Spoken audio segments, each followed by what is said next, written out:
in gemeentes. En dis hoekom ons dan nou ook gaan kyk na van die gemeentes in Openbaring 2 en Openbaring 3.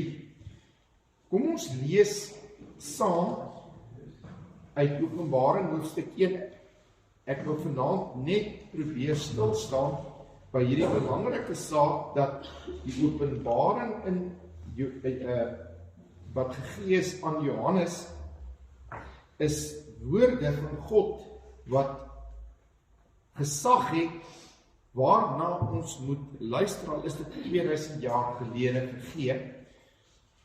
Openbaring 1 wat hier volg is deur Jesus Christus geopenbaar. God het die openbaring oor wat binnekort moet gebeur vir hom gegee om aan sy dienaars bekend te maak. Jesus het toe sy engel gestuur om sy dienaar Johannes dit alles te laat sien. Johannes is die getuie van wat God gesê het en wat Jesus Christus bevestig het. Hy getuig van alles wat hy gesien het. En dan is hier nou 'n seënbelofte. Geseënd is die een wat die woorde van hierdie profesie lees en die mense wat dit hoor, dis lees, dis hoor en wat ter harte neem wat daarin geskrywe staan, want die eindtyd is naby. Kom ons blaai dan nou ook na hoofstuk 2 toe vers 1.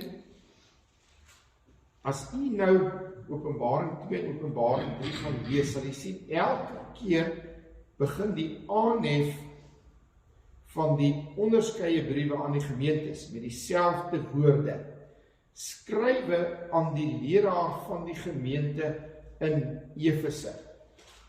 En as ons nou aan die einde van daai brief aan die gemeente in Efese na kyk, vers 7, dan sien ons weer dat die slotwoorde is dieselfde wat weer herhaal word aan die briewe aan die ander gemeentes. Vers 7 lei, elkeen wat kan hoor, moet luister na wat die Gees vir die gemeente sê. So wat ons sien is, skryf aan die leraar van die gemeente, dan word dit afgesluit, elkeen wat kan hoor, moet luister na wat die Gees vir die gemeente sê. Nou, u sal dit daar sien, as u nou dit aanlees. Kom ons blaai in Openbaring hoofstuk 5 vers 6. Daar staan, toe het ek voor die troon wat omring was deur die 4 lewende wesens, tussen die troon en die ouderlinge 'n lam sien staan, die een wat geslag was. Hy het 7 horings, die horings wys op sy krag, sy volmaaktheid in krag. Hy het 7 horings gehad en hy het 7 oë gehad wat sê dat hy bewus is, weet van alles, dui op sy alwetendheid. En die 7 oë is die 7 geeste van God wat oor die hele aarde uitgestuur is. Nou broers en susters, kom ons blaai gerus net weer terug. En dan kyk u gerus wat daar staan in hoofstuk 1 vers 4. Genade en vrede vir julle van hom wat is en wat was en wat kom. Dit verwys hier na God die Skepper. En van die 7 geeste voor sy troon en van Jesus Christus die geloofwaardige getuie. Die eerste wat uit die doodheid opgestaan het, die heerser oor die konings van die aarde. Tot sover. U sou nou agtergekom het in die gedeeltes wat ons gelees het, dat getalle simboliek speel 'n baie sterk rol as 'n mens Openbaring lees. Veral dan die getal van 7. In Openbaring kry ons die 7 geeste, 7 fakkels, 7 oë, 7 staanlampe en 7 gemeentes. Daar word ook 7 keer gesê vir gelowiges. Julle moet luister na wat die Gees vir die gemeente sê. Julle moet luister. 7 keer word dit herhaal in elkeen van daardie briewe aan die onderskeie gemeentes. Nou, ons het almal kinders groot gemaak En een ding wat, 'n woord wat die mens ons nou baie in jou huis gebruik, as jy kinders groot maak, sê luister. Luister jy. En my ma baie keer as sy probeer het om haar 3 kinders op te voed, dan sy gesê, wat is die? Is dit blompotte? Ons het verskillende terme, om te sê, wat is dit, as ons kinders opvoed en hulle hoor nie. En dan dink ons miskien baie keer dat daai proses of daai aktiwiteit om te luister eindig op 'n sekere ouderdom as die kinders dalk uit die huis uit gaan. Hier word gepraat met gelowiges wat waarskynlik ook kinders ingesluit het, maar ook volwassenes en ook mense wat al ver op die lewenspad gereis het. Daar word vir hulle gesê, vir ons dis ook gesê, luister na wat die Gees vir die gemeente sê. Hoekom is daar 'n opdrag om te luister?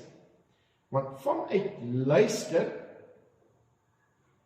vind verandering plaas. Dis hoekom jy moet luister. Vind verandering plaas. Jy luister, jy tree op.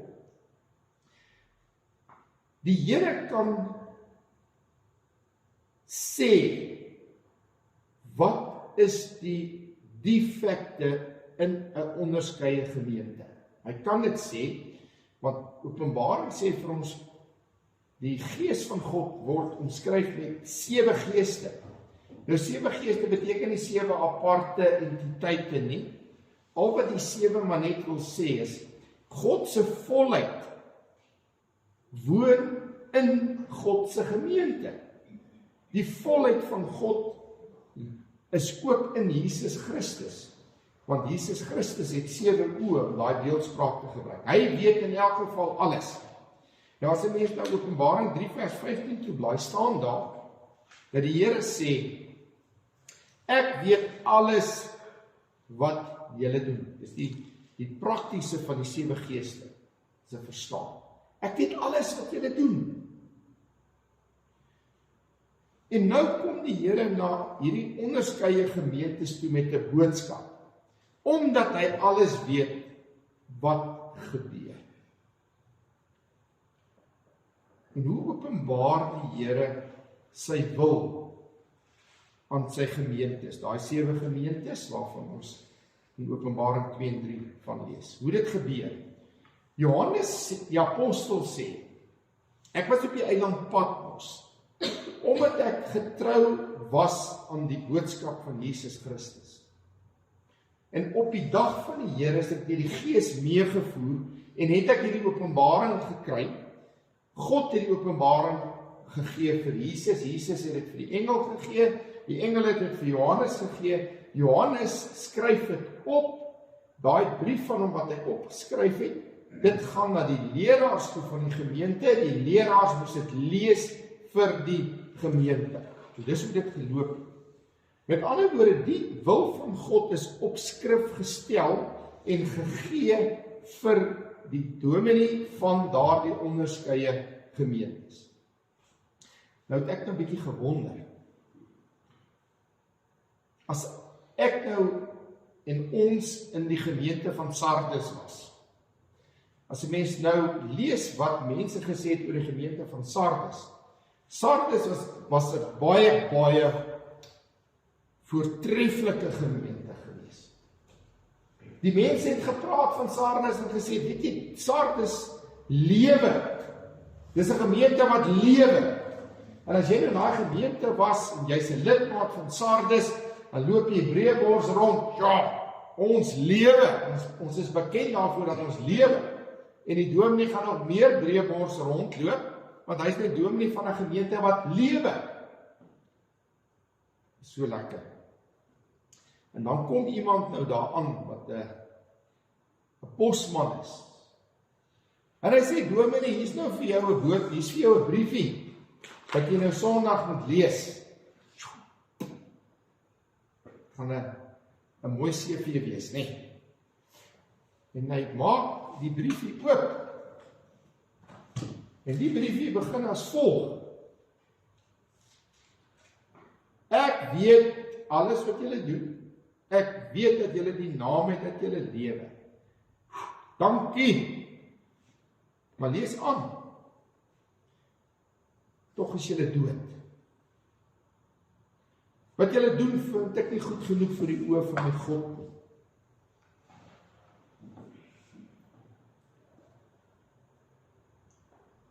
Julle het mense daar wat hulle klere besoedel het met die afgodsdiens. Wat 'n skok. Wat 'n skok. Want hier's 'n boodskap wat afgelewer moet word vir 'n gemeente. Wat nie lekker is nie. Nou wonder ek as die dominee die boodskap gekry het, of die brief gekry het Saterdag aand en het hom gaan lees nou daar in sy studeerkamer. Ek moet uit hierdie ding kom. Hoe gaan ek uit hierdie ding kom? Maar dit is nie die punt nie. Die punt is, Jesus Christus is die hoof van daai gemeente. Hy weet alles en hy sê wat gesê moet word. En dis dit. En nou is daar 'n baie opvallende verwysing van in elkeen van hierdie onderskeie briewe. Kom ek vestig gou die aandag op. As jy nou weet, blaai nou hoofstuk 2 toe van die gemeente in Efese. Vers 7, daar staan, elkeen wat kan hoor moet luister na wat die Gees vir die gemeente, nie vir die gemeente nie, vir die gemeentes sê. Ek het nou gaan kyk, die Grieks is 'n meervoudsvorm, is nie enkelvoud, is 'n meervoudsvorm. Hier word 'n brief geskrywe vir 'n gemeente, Efese. En Efese is 'n dominee wat die brief lees. Op die einde van daai brief staan daar, dat die Gees sê, julle moet luister wat die Gees vir die gemeente sê. Dieselfde kry ons in hoofstuk 2 vers 11, aan die boodskap aan Smyrna. Die volgende boodskap aan Pergamum presies dieselfde.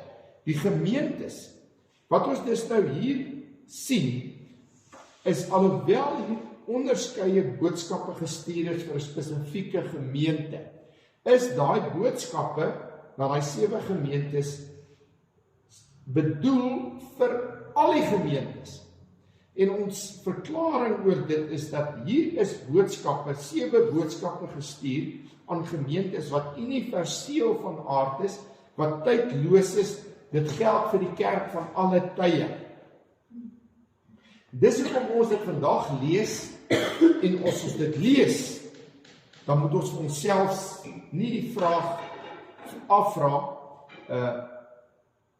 wat het dit beteken net vir Smyrna, Pergamum, Thyatira, Efese, Laodicea?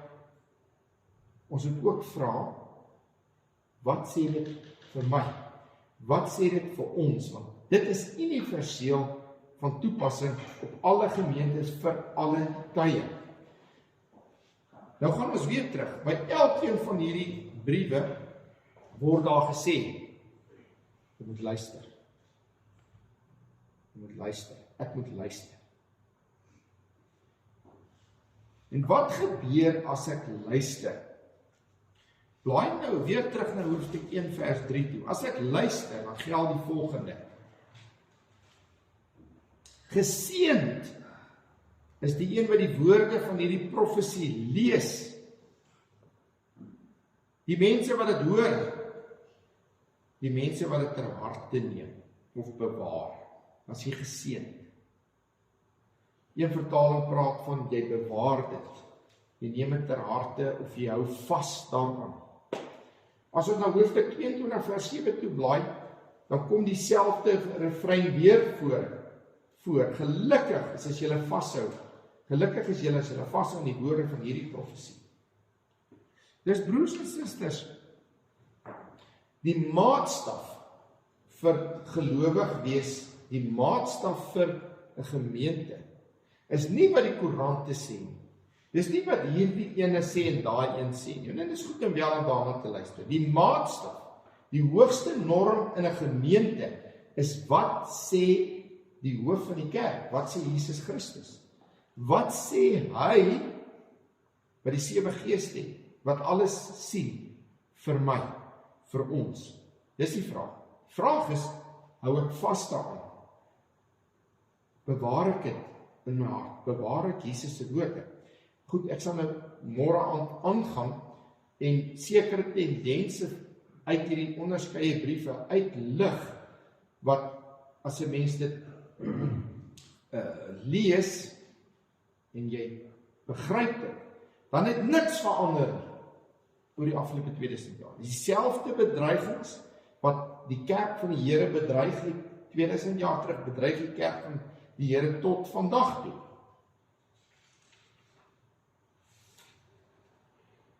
Dit is die vraag.